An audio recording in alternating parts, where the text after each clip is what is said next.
kita telah melaksanakan pemeriksaan spesimen untuk hari ini sebanyak 21.515 spesimen. Sehingga total spesimen yang telah kita periksa adalah menjadi 803.898 spesimen. Dari jumlah tersebut kita dapatkan kasus baru konfirmasi COVID-19 sebanyak 1.293 orang, sehingga total menjadi 56.385 orang.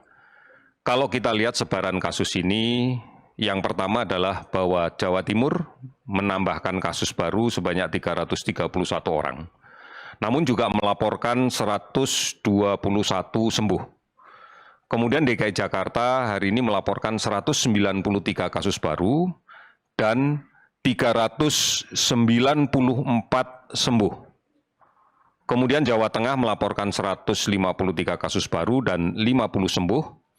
Kalimantan Selatan melaporkan 106 kasus baru dengan 38 sembuh. Kemudian Sulawesi Selatan melaporkan 89 kasus baru dan 69 sembuh.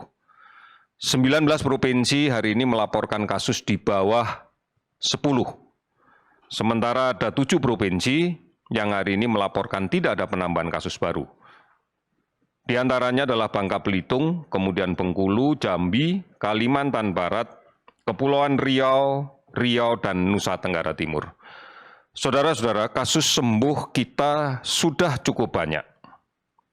Beberapa provinsi melaporkan kasus sembuh sudah lebih dari 80%. Di antaranya Nusa Tenggara Barat, 81,1% yang sembuh.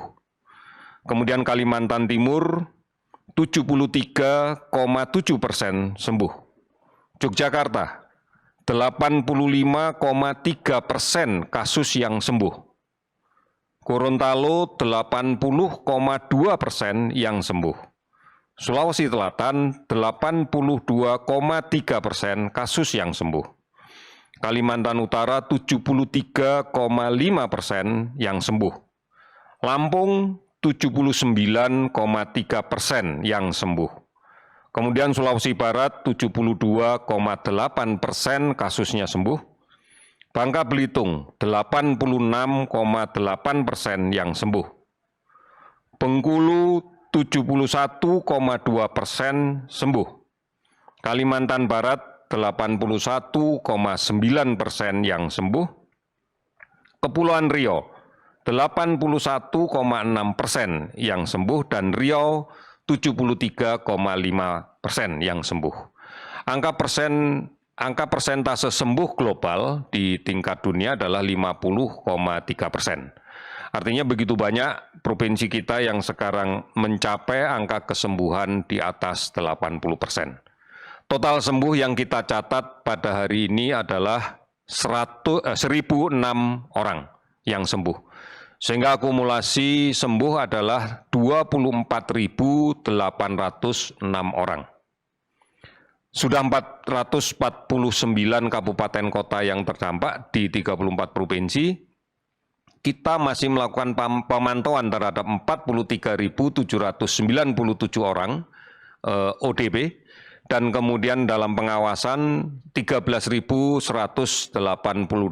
pasien dalam pengawasan. Saudara-saudara, kita maknai bahwa penambahan kasus yang kita identifikasi setiap hari dari hasil pemeriksaan PCR real time atau menggunakan TCM, ini adalah gambaran dari upaya masif kita untuk melakukan pemeriksaan dari screening, dari tracing yang dilaksanakan secara agresif. Dan kemudian penambahan kasus ini tidak dimaknai dengan penambahan penempatan tempat tidur yang ada di rumah sakit. Tingkat hunian rumah sakit kita masih berada di kisaran 60%.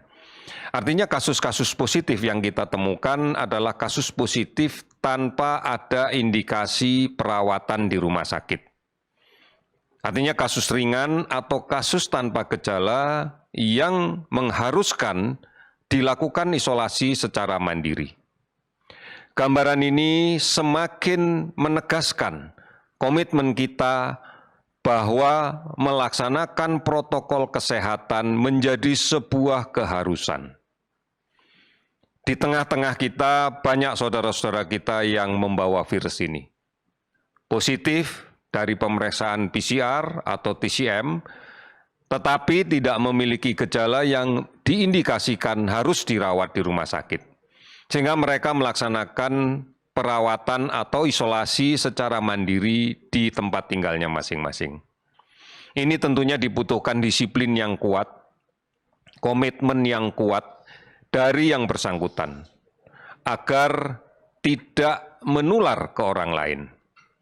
Dan ini juga harus kita maknai bahwa kita sekalian yang berada di dalam lingkungan mereka atau berada di aktivitas kita sehari-hari, juga dituntut untuk mampu melindungi diri dengan cara yang sebaik-baiknya. Cara-cara itu sudah beberapa kali dan berkali-kali akan terus kita sampaikan, yaitu dengan mematuhi protokol kesehatan.